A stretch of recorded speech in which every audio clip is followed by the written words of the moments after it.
გადაცემის ამ ნაწილში ვსაუბრობთ ციანიდის საქმეზე. მე მინდა მოვიწვიო ჩვენი სტუმრები ედიშერ ქარჩავა, საპატრიარქოს იურისტი საღამო მშვიდობისა. მობრძანდით, ძალიან დიდი მადლობა რომ ხართ ჩვენი გადაცემის სტუმარი. დაიკავეთ თქვენი ადგილი. გიორგი ფანცულაია, დეკანოს გიორგი მამალაძის ადვოკატი ჩვენთან გადაცემაში სტუმრად. მოგესალმებით. თუ შეიძლება. ბატონო ედიშერ, თქვენთან მაქვს პირველი შეკითხვა. საქართველოს სახელმწიფოს წინააღმდეგ და ეკლესიის გამოყენებით. აი ეს ფორმულირებები გქონდათ თქვენ, როდესაც ლაპარაკობდით რაღაც 50 მილიონ ევროზე ესპანეთში გახსნილ კომპანიაზე. გითხარით უფრო მეტი და უფრო კონკრეტულად რაზეა ლაპარაკი, რა კავშირშია ამ კომპანიასთან გიორგი მამალაძე? დიახ, მე ერთ-ერთ გადაცემაში, რა თქმა უნდა, თქვი ჩემი დასაბუთებული ვარაუდი იმ ნაწილში, რომ როდესაც მე იურისტი ვსაუბრობ, ყოველთვის უნდა იყოს ასე თუ ისე გაჯერებული ამა თუ იმ მტკიცებულებით. ამიტომ, როდესაც მე ვსაუბრობ, ყოველთვის ჩემ სიტყვაზე ვაგებ, რა თქმა უნდა, პასუხს და მით უმეტეს დამეკისრა ის მისიაც, რომ ხშირ შემთხვევაში საპატრიარქოს სახელითაც, ეკლესიის სახელითაც ვაკეთებ განცხადებას. მე შემიძლია გითხრათ, იმიტომ რომ ორი დღე ვისმენდი ბატონი ადვოკატების განცხადებებსაც, რომ არ ვიცით, ტყუილია, მე Facebook-ი აფეთქდა, რომ ეს რაღაცა ცრუობს და ასე შემდეგ, ასე. თუმცა დღის მეორე ნახევარში გაირკვა, რომ თურმე მართლაც ყოფილა რაღაც იურიდიული კომპანია ესპანეთში, მადრიდში, რომელიც დაუფუძნებია მამა გიორგი მამალაძეს და რომლის დირექტორიც არის. მე შემიძლია თქვენს ეთერშიც წაგიკითხოთ, ეს არის ხელშეკრულება და ამ ოფიციალური დოკუმენტი. დიახ, ოფიციალური დოკუმენტი, ნოტარიულად დამოწმებული. მე პირადად ვნახე ერთ-ერთი იურისტთან ერთად, სხვათა შორის შემთხვევით აღმოაჩინეს, ჩავედით ქალაქ გარეთ, მეგვიწვიეს მე და ეს იურისტი ერთ-ერთმა სასულიერო პირმა, მან გაგვაცნო ეს დოკუმენტები და იყო მან ორიგინალი როგორც ესპანურ ენაზე, ასევე თარგმანი არის ქართულ და რუსულ ენებზე. ამ დოკუმენტიდან გამომდინარე ირკვევა, რაც ჩვენ წავიკითხეთ, ვინაიდან ორი იურისტი ვიყავით, რომ ესე იგი ესპანეთში დაუფუძნებია მამა გიორგი მამალაძეს, რომელიც არის დირექტორი, მისი სახელი არის Grupo de Inversiones Asteral. არა, ინვერსიონეს მე ახლა რაც შევძელე ახლა ასე თუ ისე ესპანური მე არ ვიცი, მაგრამ Google-ი გვაძლევს იმის საშუალებას რაღაცები გადართვამს, ეს არის რაღაც საინვესტიციო, ანუ ფულის მოზიდვის კომპანია. ახლა ჩემთვის ისმის ძალიან მარტივი შეკითხვა. თუ ფულის მოზიდვის კომპანიას და სამეწარმეო საქმიანობას ეწევა მღვდელი, რომელიც უშუალოდ მონაწილეობს ამაში და არა როგორც საქართველოს საპატრიარქო, როგორც ორგანიზაცია, არისო, არა, იმიტომ რომ ჩვენთან არის სამეწარმეო საქმიანობის კანონით აკრძალულია, უშუალოდ საქართველოს საპატრიარქო სამეწარმეო საქმიანობას არ ახორციელებს. თუმცა შეუძლია დააფუძნოს სხვა იურიდიული პირი და მას შეუძლია ამა თუ სფეროში, როგორც არასამეწარმეო საქმიანობის განხორციელება. ამის დაფუძნებაში არანაირი სამართლებრივი ურთიერთობა მონაწილეობა საქართველოს სამართლებრივი თუ არასამართლებრივი, ამ შემთხვევაში არასამართლებრივი, მაშინ უნდა დაასახელოს მამა გიორგი მამალაძემ, ვისი ლოცვა კურთხევით მოქმედებდა და ვინ მისცა მას უფლება მღვდელს, რომ უშუალოდ დაეფუძნებინა სამეწარმეო სუბიექტი, ვინაიდან ჯულის კანონის მიხედვით მევახშეობა აკრძალულია და ამიტომ მღვდელს უშუალოდ არ აქვს უფლება თვითონ აწარმოებდეს სამეწარმეო გაჩნდა კომპანია ესპანეთში, დაფუძნდა და მას ხელმძღვანელობს, როგორც თქვენ ამბობთ, დეკანოზი გიორგი მამალაძე. 50 მილიონი საიდან ჩდება ამ ამბავში? ამავე ხელშეკრულებაში, ამ ხელშეკრულებაში, რომელიც ჩვენ ვნახეთ, არის მონაწილეობს ერთი მხრივ კომპანია, რომელზეც მე გითხარი და მისი წარმომადგენელი დირექტორი ამ შემთხვევაში მამა გიორგი მამალაძე და მეორეს მხრივ მონაწილეობს უკრაინის მოქალაქე გვარის დასახელებისგან შეგნებულად შევიკავებთ, თუმცა სახელსგეთყვი ვინმე სერგეი. აი ეს სერგეი, რომელიც არის უკრაინის მოქალაქე, ნუ აქ გაწერილი არის ყველაფერი, ესე იგი აქ პირდაპირ წერია სერგეის სახელზე დამტკიცებული პირადი კრედიტი სეცხის ჩარიცხვაზე 50 მილიონი ევროს ოდენობით. ანუ და დაწესებულება სერგეის უნდა ჩაერიცხვა მამაოს კომპანიისთვის. აჰა, გასაგებია. მამაოსის 50 მილიონი ევრო უნდა ჩაერიცხა და აქ სხვათა შორის ხელშეკრულებაში მითითებული არის გადარიცხვის მექანიზმი. ანუ აქ პროგრამა, ეს იქნება SEPA პროგრამაში, აღნიშნულ პროგრამას აქვს დანართები core და B2B. ანუ ეს მე რაც გავშიფრეთ, მე ჩვენ ახლა სპეციალისტები არა ვართ ამ გადარიცხვის ოპერაციებში, რა თქმა უნდა და ამას სპეციალისტები უკეთესად იტყვიან, მაგრამ ადვოკატი ვარ, იურისტი ვარ, საპატრიარქოსი დავინტერესდი. ეს არის რაღაც დახურული სისტემა, როგორც Google-ის მეშვეობით ჩვენ უბრალოდ გავარკვიეთ და ამ სისტემაში გაერთიანებულია ევროპის რამოდენიმე ქვეყანა, მათ შორის ესპანეთი და აქედან ირკვევა ამ სისტემიდან, რომ მიმღები, ჩამრიცხები აქ არის კონფიდენციალური, არის გასაიდუმლოებული რაღაც ოპერაციები მე გადმოვალ თქვენთან უბრალოდ რაღაცა ოპერაციების წარმოებისთვის. ამიტომ მე გამიშთა აბსოლუტურად არა მარტო მე, ვინც ეს გაეცნო, ამას გაეცნო, ყველას ლეგიტიმური დასაბუთებული ეჭვი გაუჩნდა, რომ რატომ მოქმედებდა კონსპირაციულად, შესაძლებელია გარკვეულ ჯგუფთან, კონსპირაციულად რატომ მოქმედებდა მღვდელი ასეთ ოპერაციებში, რატომ უნდა მიიღოთ 50 მილიონი ევრო. ამას, რასაც ახლა თქვენ ლაპარაკობთ, თქვენი ეჭვით ან დასაბუთებული ვარაუდით, აქვს თუ არა პირდაპირი კავშირი ციანიდის საქმესთან? დიახ, მე გეტყვით, იმიტომ რომ მე რა თქმა უნდა უდანაშაულობის პრეზუმპციას არ დავარღვევ და მე არა ვარ ამ შემთხვევაში გამომძიებელი, მაგრამ ჩნდება ერთი საინტერესო საფუძვლიანი ეჭვი ისევ და ისევ ჩემ ვარაუდს ვიძახი, როგორც პროფესიონალის იურისტის. ეს ხდება ამ ხელშეკრულების დადება და ამ თანხის მიღება რამოდენიმე თვით ადრე. აქ საუბარია 2016 წლის აგვისტოზე. რამოდენიმე თვით ადრე. საფუძვლიანი ეჭვი ჩნდება. ბატონო? თანხის მიღება? არა. არ მიღებაზე არა მაქვს საუბარი, ამიტომ იქ არასწორი ინტერპრეტაცია გავიდა. თანხა მიიღო საერთოდ ვინმე? არ ვიცი. მე გეუბნებით უბრალოდ დოკუმენტზე, რომელიც შედგა და ამ დოკუმენტის მიხედვით უნდა მიეღო. კი ბატონო, აი თქვენი ეჭვი და ვარაუდი ციანიდის საქმესა და აი ამ დოკუმენტს. ჩემი ეჭვს და ვარაუდს ვიზახი. ანუ ფაქტია, რომ მე და ბატონო გიორგი თქვენ ვახო ბოდიში არა უშავს. წინა სტუმარსაც ხო, შევეშალა, მაგრამ ალბათ გამიგებთ რატომაც.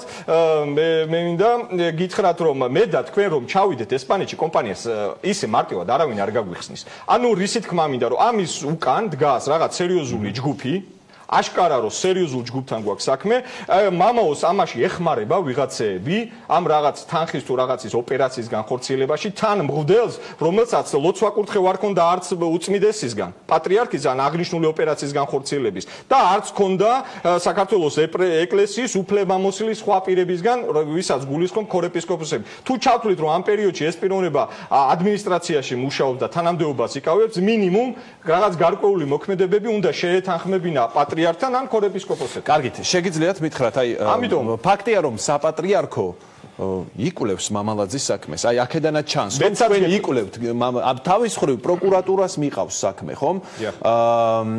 შეგიძლიათ ასეთ რამეზე მიპასუხოთ. აი ეს დოკუმენტი აქვს თუ არა უკვე საქართველოს პროკურატურას, რასაც თქვენ? მე ამასთან დაკავშირებით გეტყვით, რომ ეს დოკუმენტი ვინაიდან აღმოჩნდა, თითქმის 2 თვეა ეს დოკუმენტი აღმოჩნდა. მაგრამ ჩვენ ერთი რაღაცა ბევრი ვერგებულობს ამას და ამიტომ მინდა რომ საზოგადოებისთვის ნათელი იყოს და ავხსნა რასთან გვაქვს საქმე. საქართველოს საპატრიარქო, ანუ საქართველოს ავტოკეფალური მართლმადიდებელი ეკლესია გარდა სახელმწიფოში მოქმედი სამართლებრივი ნორმატიული აქტებისა, რასაც საქართველოს კანონმდებლობა ქვია, ასევე მოქმედებს თავისი კანონიკური სამართლის ნორმებით. თვითონ სახელმწიფოც კი კონსტიტუციური შეთანხმების მიხედვით აღიარებს და პატივს ვცემს კანონიკური სამართლის ნორმებს, ეკლესიის დამოუკიდებლობას, ავტონომიას სახელმწიფოსგან გამიჯნოს. ამიტომ შიდა მოკვლევის უფლება აქვს როგორც ეკლესიას, ასევე სახელმწიფოს. ჩვენ აქ საუბარი რო ქონოდა რიგით მოქალაქეზე, რა თქმა უნდა, ჩვენი უფლებამოსილება არ იყო. აქ არის საუბარი იკვლევთ იმას, რა საკეთებს მღვდელმსახური, რატომ აფუძნებს კომპანიას. ბატონ გიორგი, რა შეგიძლიათ გითხრათ ამ დოკუმენტის შესახებ და იმის შესახებ, რაც ახლა თქვა ბატონმა ედიშერმა? პირველ რიგში მოგესალმებით ბატონო ვახო. დიდი მადლობა რომ ამ თემით ინტერესებით თქვენ და თქვენი ტელევიზია. მე ნამდვილად გავცემ პასუხს დეტალურად და იმედია იგივე დრო მომეცემა მეც შენ პასუხისაცემისათვის და აუცილებლად გაიგებთ ბოლოს თუ რა აბსურდად არის საქმე მათი მხრიდან.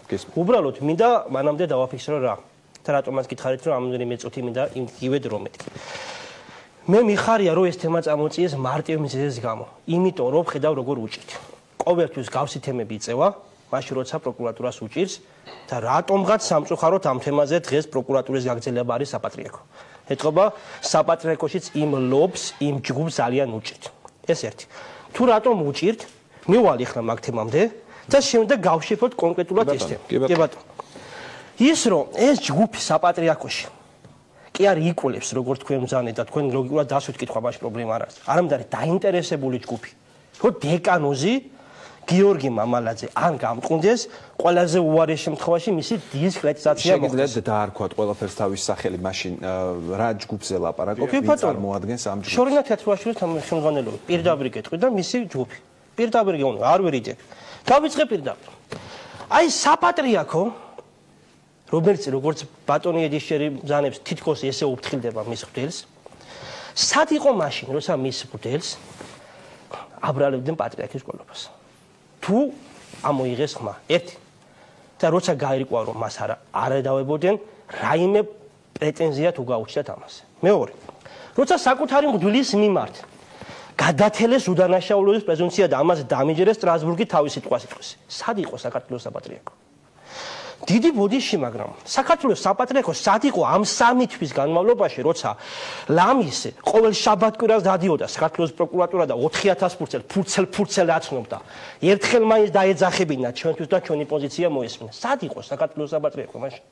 დიდი ბოდიში, მაგრამ სად იყო საქართველოს საპატრიარქო 8 მარტს, როცა ყოველგვარი დამახინჯებულად კონტექსტიდან ამოკლეჯილად გაუშვეს დეკანოზის მიმართ ვიდეოები და გადათელეს მისი უფლებები ყველანაირად. სად იყო საქართველოს საპატრიარქო მაშინ, როცა მას აშანტაჟებდნენ და ეუბნებოდნენ, რომ თუ არ გააფორმე, არ დაადებ ხელს მეუფე დიმიტრის და სოსო ოხანაშვილს, მაშინ შენ არც საპროცესოს გამოგიშვა. ამას ეუბნებოდა კონკრეტულად? პროკურატურა. სად იყო? მე არაერთხელ გავაკეთე განცხადებას. დაინტერესდა ვინმე საქართველოს საპატრიარქოდან საკუთარი მღვდლის მიმართ? ვინმე დაინტერესდა? სად იყო საქართველოს საპატრიარქო მაშინ, როცა საქართველოს სამართლის სასამართლო პრაქტიკაში პრეცედენტი მოხდა, საკუთარ მღვდელს ემუქრებოდნენ პირადი ცხოვრებით. სად იყო საქართველოს საპატრიარქო მაშინ? სად იყო მაშინ საქართველოს საპატრიარქო? ან თუ ესე იკვლევენ პატრიცემული ედიშერი და მისი ასე ვთქვათ, არ ვიცი, ვინც ამ ინფორმაციებს აწვდიან და ვიკვლევთ თუ ამბობდნენ. სად იყო საქართველოს საპატრიარქო მაშინ დეკანოზი მამა გიორგი მამალაძემ მილიონობით, ხას უსვა მილიონობით დარღვევები ამოიღო საპატრიარქოში და მაგიტოროზის ციხეში და აუდიტის დასკვნები როა. სად იყო საქართველოს საპატრიარქო მაშინ? მაინტერესებს. აქედან გამომდინარე, გადავალ ახლა სწორედ მაგ თემას. დღეს გვაქვს შემდეგი პინგ-პონგი.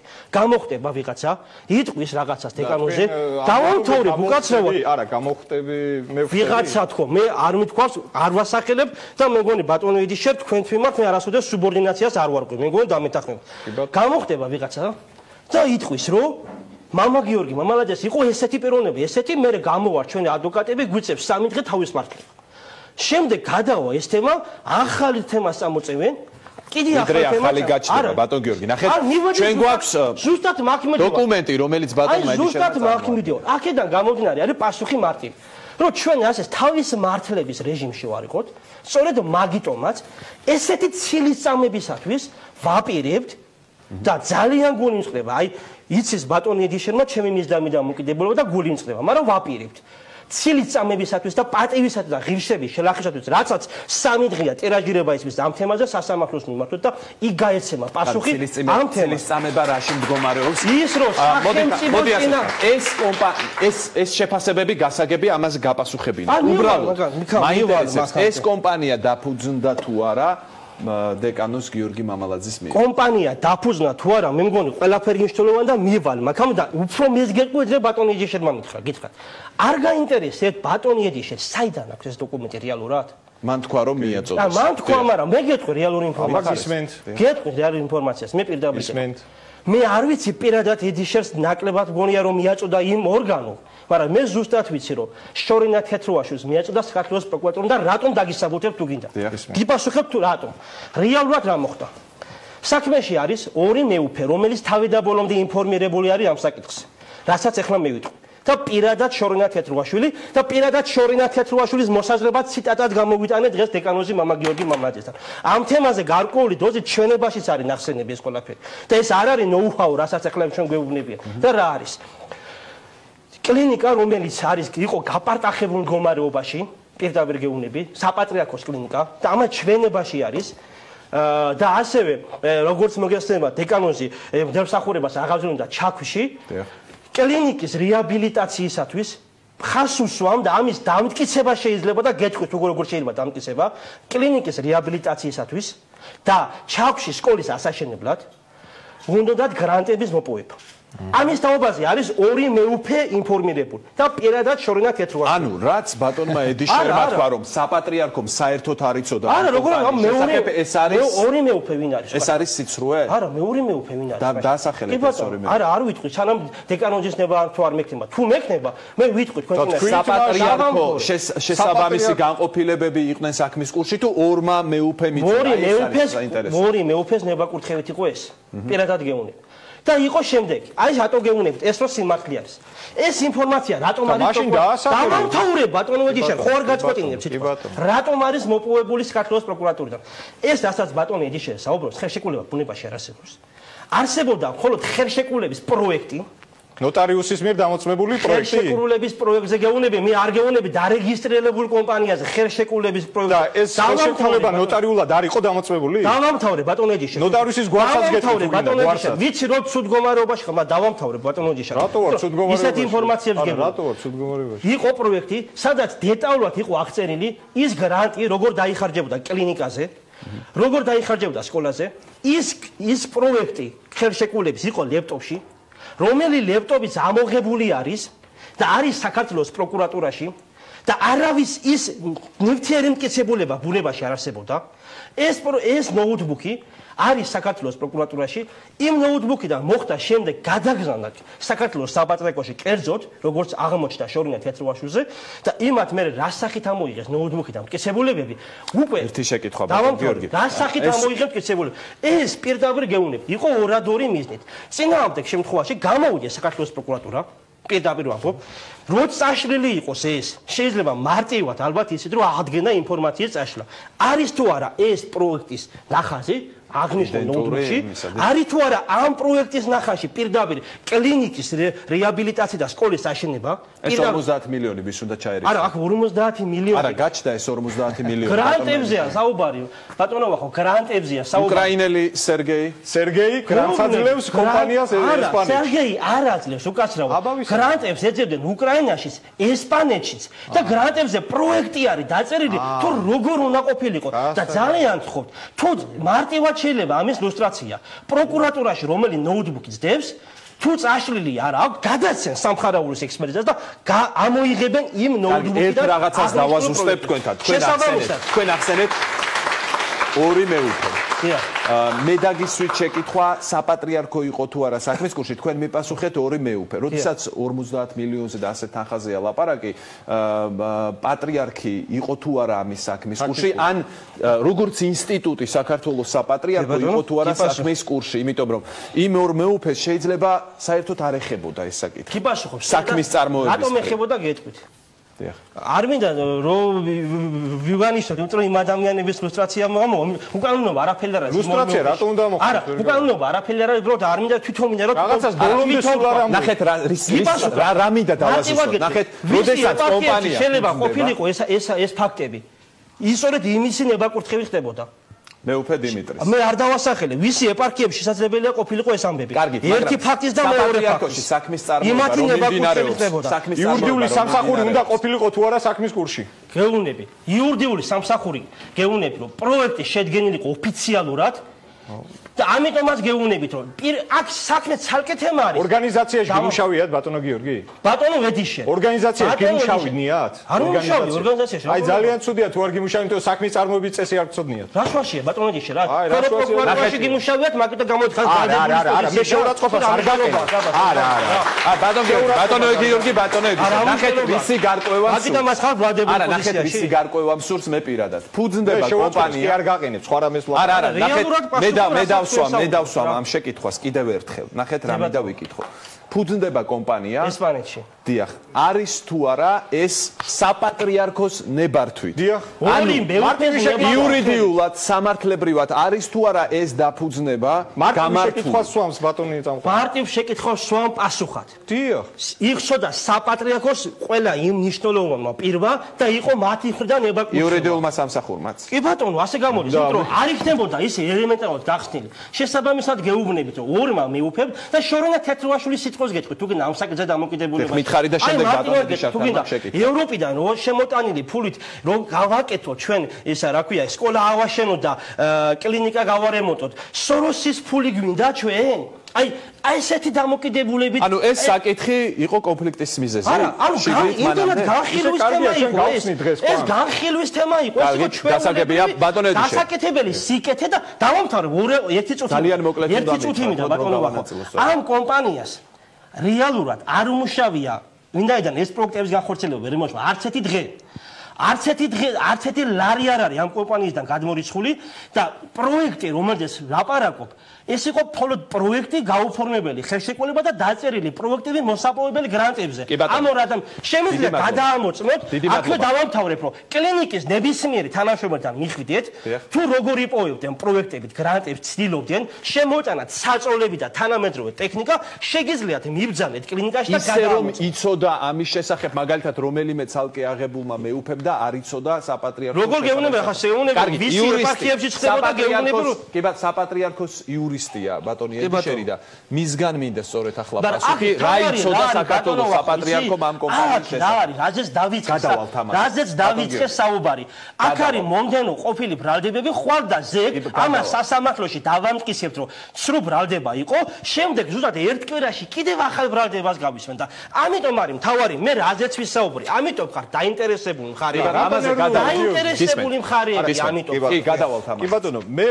როდესაც საუბრობ მე ყოველთვის საუბრობ არგუმენტირებულად და დასაბუთებულად გიორგის გაცხარება და ნერვიულობა ჩემთვის გაუგებარი რატო ნერვიულობ ვერ გავიგე მარტივად არა ჩვენ დაგაბრალო ნეგატი რაღაცა არა მე არავის არაფერს არ ვაბრალებ არა მე ხო მოგისმინე ამიტომ დამასრულებინე აზრი მე არავის არაფერს არ ვაბრალებ მე რო ვთქვი საქმის წარმოების წესი და ორგანიზაცია საქართველოს საპატრიარქო არის საჯარო სამართლის იურიდიული პირი, რომელიც რეგისტრირებულია კანონმდებლობის დადგენილი წესით. მას ყავს თავისი ადმინისტრაცია, თავისი უფლებამოსილება. ძალიან მარტივად საუბრობ და ვინც გასაგებია და ყური აქვს, ის მაინც გაიგონებს მე რასაც ვლაპარაკობ ამ შემთხვევაში ტაშის დაკვრის თუ არ დაკვრის მიუხედავად. აქედან გამომდინარე ძალიან მარტივად საუბრობ. საქმის წარმოების წესიდან გამომდინარე, თუ ამა თუ იმ პირს თუ სურს კანონი დადგენილი წესით შემოიტანოს ესა თუ ის ქონება და ფული პირველ რიგში თუ ეს ემსახურება ისევ და ისევ საქართველოს საპატრიარქოს ანუ იგივე მართლმადიდებელი ეკლესიის ინტერესებს მინიმუმ ამ იურიდიული პირის დამფუძნებელი თანამონაწილე ან სხვაგვარად იურიდიულად მისი გამხორციელებელი უნდა იყოს საქართველოს საპატრიარქო ამ დოკუმენტებით და იმ ფაქტით, რასაც არ უარყოფს დაცვის მხარე, რომ არსებობს ესეთი იურიდიული კომპანია, საქართველოს საპატრიარქოს არანაირი მონაწილეობა არ აქვს. ნახეთ რა შეკითხვა მიჩნდება. იმ ვიდეოებში, რომელიც გაავრცელა გამოძიებამ, ერთი წამით ამაზე ჩვენებაზეც აქვს გასაუბრებელი და არაფერი არ დაუბალავს. აი ნახეთ რა შეკითხვა მიჩნდება. იქ მამა გიორგი ჩვენს ლაპარაკობს ლაპარაკობს რომ არა ნახეთ თანხაზეც მიდის ხო იქ ლაპარაკი და ამბობს რომ რაღაც თანხა $300 თუ რაღაც $500 თუ რაღაცა აკლდება რაღაცისთვის ხო ანუ ლაპარაკია იმაზე რომ მას არა აქვს ფული ამ დროს თქვენ ასაჯაროებთ დოკუმენტს სადაც ლაპარაკია 50 მილიონზე ამან ხო შეიძლება ჩვენს მაყურებელში რაღაც ასოციაციები აღძრას. აი თურმე ქონია რაღაცის. რატო გამორიცხავთ იმ რატომ ასაჯაროებთ დოკუმენტს თუკი ბოლომდე ეს საქმე არ არის მოკლეული. თუკი თქვენც არ გაქვთ ამ შეკითხვებზე ბოლომდე პასუხი. ეს ხომ შიდა მოკლევის საგანია საპატრიარქოს. ძალიან მარტივი პასუხი. რატომ ეუბნებით საზოგადოებას ჯერ ვიდრე ყველაფერზე პასუხი. საზოგადოებას ვეუბნები და რამოდენიმე არგუმენტს დავასახელებ. პირველი, მღვდელს უშუალოდ არ აქვს სამეწარმეო საქმიანობაში მონაწილეობის უფლება. მას უშუალოდ მღვდელს არ უნდა დაეფუძნებინა შეპესე მით უმეტეს გაურკვეველ ტერიტორიაზე საზღვარგარეთ.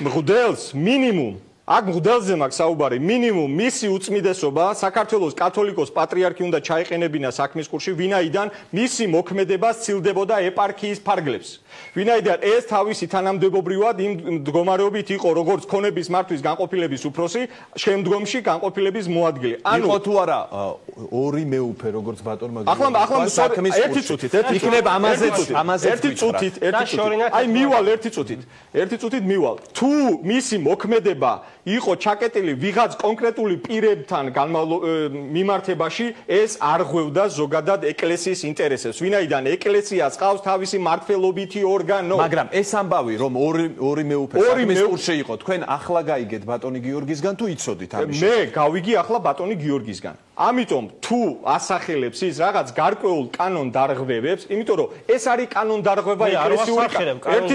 ერთი წუთით და მაცალეთ, სხვა რამეს ვამბობ. ეკლესიური კანონიკის მიმართვით და საქმის წარმოების მიხედვით ეს არის დარღვევა იურიდიულად.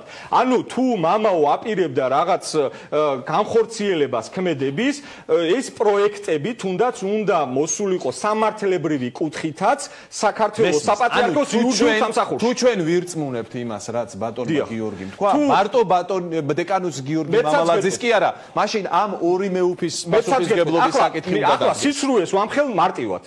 თუ ამაში ყველაფერში შხამის მოპოვებაში, ციანიდის მოპოვებაში, ნატრიუმის მოპოვებაში 50 მილიონი ევროს გადმორიცხვაში თუ შორენა თეთრუაშვილი იყო ჩართული და თურმე მე იურიდიული სამსახური და მე მათ შორის შორენა თეთრუაშვილის ინტერესებს ვიცავდი, რატომ არ იყო იურიდიული სამსახური მაშინ თუნდა შორენასგან ინფორმირებული ამასთან დაკავშირებით. მარტივი იყო ამბობს ბატონი გიორგი.